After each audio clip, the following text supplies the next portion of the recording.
Shot by Scotty. Pressure was on them. And what a guy. So, Scotty and Brownlee, 27 each. He's matching his import sa scoring output. Tenorio now. And you get this feeling, Doc, that the air has gone out of the Meralco Bolts. All of a sudden, they're hanging their shoulders, they're looking down because of that three-pointer mula kay Scotty Thompson. Definitely. And this is parang the finishing touches na ginawa nito ni LA. You know, parang nawalan sila. And then the miss by Newsome on the other end. Wala silang momentum eh. Ginebra looking to tie this series up by 12 points. Just a minute and 47 to go. Remember, this is round 4 ng championship matchup na ito. Tingnan nyo yan. JJ Helter-Brand came off that bench back then. In game number 4, Mark Kagiwa did his stuff too. The Fast and the Furious really sparked that win. And then Justin Brownlee, of course, doing his thing. Together with this guy, Scotty Thompson. He's their modern-day warrior right now. Making a name for himself, Doc, sa PBA talaga, si Scotty Thompson. He's a superstar. Nothing more in the making. I think he's there already. Yeah, you should say that. Because he's consistent. You know, actually, remember, he was picked.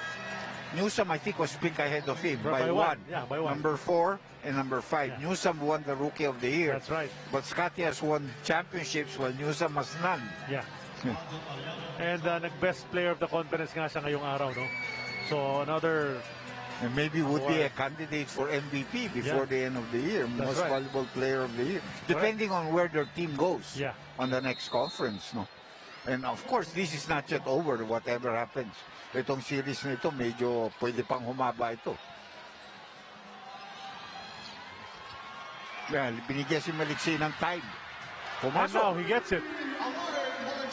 Alain gets his first points of the game. So hindi siya mabablanko sa laban na ito. But still a 9-point lead na kanilang inabol. Just a minute and a half to go. Scotty Thompson goes to LA.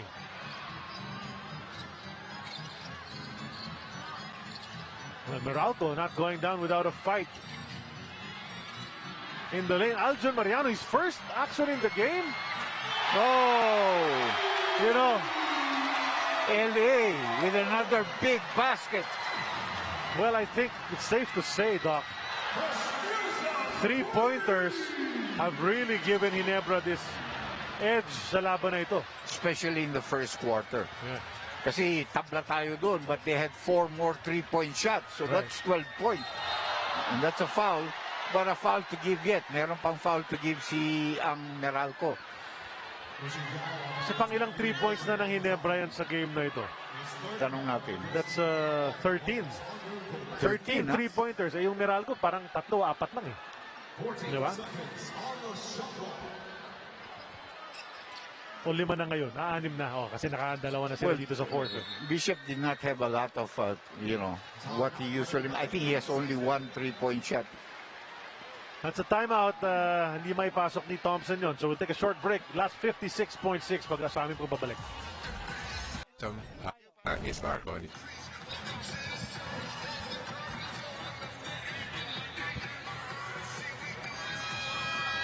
Well, here's what you were talking about earlier, Doc. Yung pinili si Newsome just one slot ahead of Scotty Thompson in the 2015 draft, and then he wins the Rookie of the Year, Chris Newsome. But Scotty has won 4 championships already since then. 7 finals na pala itong si Scotty Thompson, with 5 PBA. 5 pala. Who was the number 1 pick, do you remember? 2015. Ako, hindi ko maalala. Matanda na tayo, Doc. Ako, hindi ko na iniisip. I just was curious, no? Eh, baka nakikinig si Magu mamaya. So, siya nga yung naisip ko talaga kasi matik yung kay Magu. He's been doing a lot of those, no? A lot of those appearances doon sa mga ating draft, which we will have soon, ha? Next month yata yun, di ba? So they're wasting some time away. Ginebra, because it looks like they're going to tie this series up at 2-all on the way up. Natamaan. And that's in penalty situation, free throw shots for Jeff Chan. Oh, that was the Mo Tao 2 draft, Doc. So he was the number Mo 1. was 1, 2 was Troy. Not 3 bad. was Maverick Ahanmisi, yun yung surprise pick doon. Then Newsome Nang rain or Thompson. shine. No? Yes. Newsome Thompson, Garbo Lanete, who's no longer in the league. Then Baser, Norbert Torres. Yun yung mga top 8.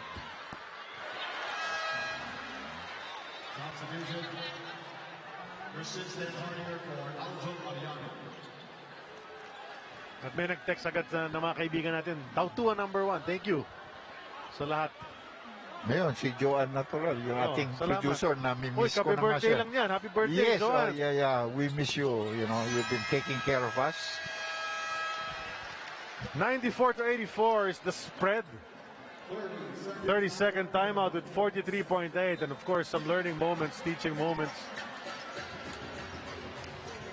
Try to execute properly. Maybe shake things up a bit with the last 48. So, if Ginebra goes on to win this, Dr. J, 43.8, best of 3 na nga mangyayari. Again, back to the drawing board, parehong coaches yan. Of course, mauna mag-adjust yung Meralco kasi yung laro nila medyo hindi maganda, hindi sila naka-score na mabubuti na hindi na sa challenge. Eh yung Ginebra, they cannot take their laurels sitting down just because we won by a comfortable margin. Doesn't mean anything. You win by 1, you win by 20, same thing. No, that's why you hardly see any sweeps, di ba? Halos walang sweep eh. I was asking you kung nasaktan si Cliff Hodge because halos hindi naglaro yan buong fourth quarter. Ngayon lang mapapasok eh. So I thought he got injured somewhere along the line. Well, there's something going on in the stands. That's just what you call trash talking, probably. Mga nagkakainitan. May nagbibideo na dyan. Calm down. Anyway, back to the action. The real action here on the hard court. Newsome gives it up to Bishop. He'll take the long 3. And somebody's on the ground. Sa ilalim ng basket, Stan Hardinger.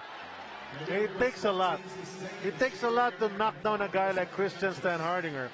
And RJ, si Maliksi yata yung pinagbibintangan. Ano? So, tingnan natin. Ha? Ayan. Oh, where? Unless there was a punch.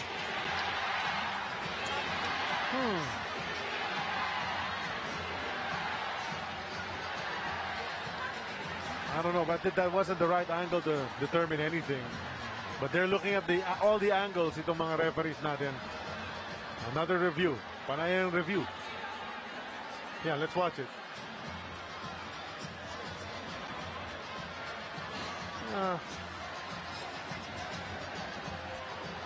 I don't know. Let's see kung anong diskarte yung desisyon natin mga referees. Like I was saying, it takes a lot. It takes a lot to knock this guy down. You know, he's the bulldozer. Normally, he's the one knocking people down. Though. Exactly. So, I don't know. We'll see.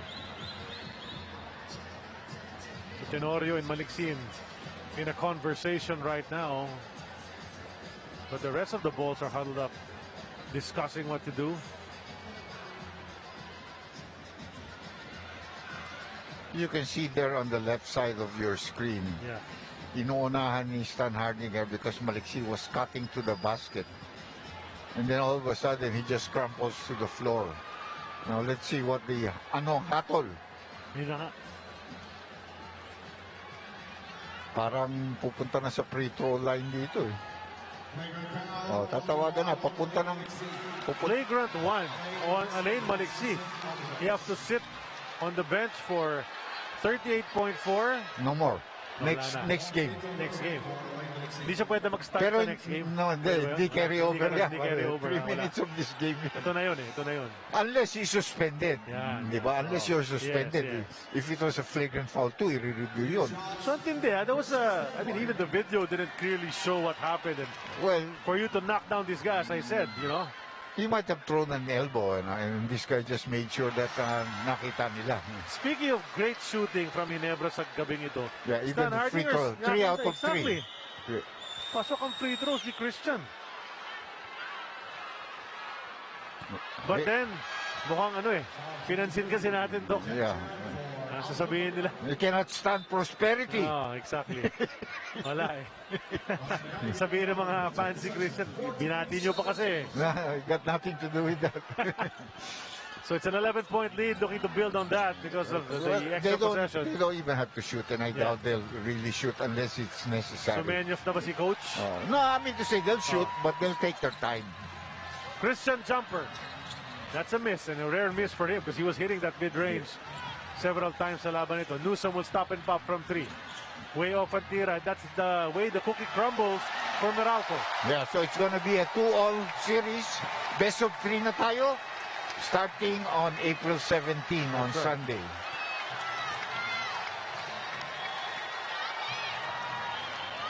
Final score, 95-84. 11-point victory. Meralco did win